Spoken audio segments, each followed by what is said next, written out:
Body feeling? You know, you've had a few issues over the last year or so, but it looks like you'll be back on track to start the pre-season. Yeah, feeling good. I've had a pretty clean off-season, so I got injured mid-year and then got the hammy fixed up, and then I've had the past 8 weeks to sort of get fit, and I'm feeling pretty good. Did you head overseas again? You went to Qatar last off-season. Did you go anywhere to get some treatment?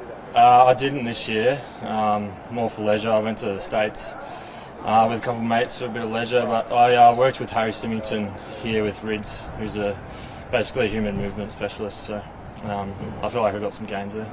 Get anything, what sort of stuff did he do? Anything? A lot of running technique, around like trying to take the load off your hamstrings. So both me and Reid did that, and we feel like we got some gains. What have you learned over the years about your body? Like the first half of the year, it felt like maybe you might have cracked the code, but you're getting closer to putting a full year together. What have you learned about what works for you? Yeah, it's been a journey. I feel like I'm probably not your usual body shape, so it's a bit harder, like long legs, short torso, real tall. So been learning about my deficiencies and the importance of like your hips, control and that sort of stuff. That's probably been the main one, and how it all relates, like sort of your back, hammies, it all sort of works in together. So that's probably been the main thing. And the work that you're doing now and that you will do before Christmas, you're hopeful that can set you up for a full year?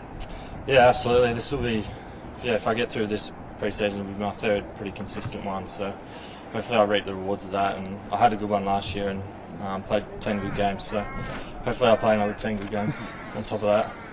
There's been some change with the high performance department. Have you guys already noticed that? Obviously, so many of you went down last season. Yeah, Matt Innes has been great, and the team he's put together. I feel like our off-season program has been top notch, and I think a lot of the boys agree. Yeah, and it's really individualised, so I think the boys are liking that, and I've enjoyed it. It's been good. I know you weren't playing, but how have you all sort of reflected on the way things petered out? I mean, it was obviously disappointing on the injury front, but in saying that, we got a lot of young boys in to play football, so a lot of the boys that are here today have already played AFL football, so I think that'll hold them in good stead. Zach, how do you feel about the whole Zach Merritt situation, I guess, on the first day of pre-season? He's not here. How's it playing out in the locker room? I mean, the group's galvanised. We're all good. He's obviously not required yet, so that's no big issue. But yeah, we'll welcome him back with open arms. He's our best player, and there's no denying that. So he's going to make us a better team. So we're going to welcome him back. He's usually here pretty early on in the piece. There's a few other senior players that have come back early. Do you have any idea when he might be back here? Not sure. Sort of. He's still got 2 weeks till he's officially back. So I don't know when he'll come back. But when he does, yeah, we'll support him. Would you like him to remain captain for the next season? I haven't given it much thought. I suppose it's a process like every year. So it's a player voted thing with the coaches as well. So I'll observe over the next couple of months, and when that time comes, I'll cast my vote. But yeah, I'm not too sure. Have you spoken with you guys since it all sort of happened?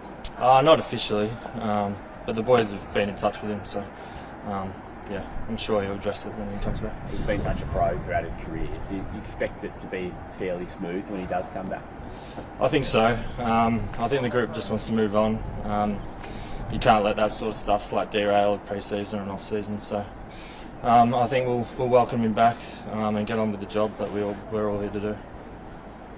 Nick Cox is another looking to come back. He's cleared in July. Is he out there today, and has he been tracking over the off-season? Yeah, he's been good. He's in really good spirits, Nick. I think he'll be in bits and pieces today. He went overseas and got some advice at the UFC as well, so it's all positive on his end. He's had a lot of energy in this last few weeks that we've been at the club, so yeah, I'm excited to see what he can do. Did you say he got some advice from the UFC overseas? What's that about? Nick Cox went about his concussion stuff. It's probably an interview you need to do with him. I don't know the details, but yeah, he's excited and positive, so that's the main thing. Anyone you're particularly looking forward to seeing this pre-season? You got such a good look at most of the list last year. Anyone you think could take a big step? Yeah, I think a number of those young boys. I think Angus Clark is one for me. You saw it in his debut, just the talent he has and the athletic ability he has. I reckon he'll run a sub-6 in the 2K though, that's my bet. So he's an awesome athlete, and I can't wait to see him with a few more games under his belt. Do you feel like the way things played out, where all these young boys got a lot more exposed than they probably would have if you didn't have the injury crisis, is something that can help your early days? Yeah, well, for sure. It would have fast-tracked their development, for sure. As I said, these first to 4 year boys coming back, it's usually guys that haven't played AFL, but this time around a lot of them have. So, yeah, it'll provide good stability for the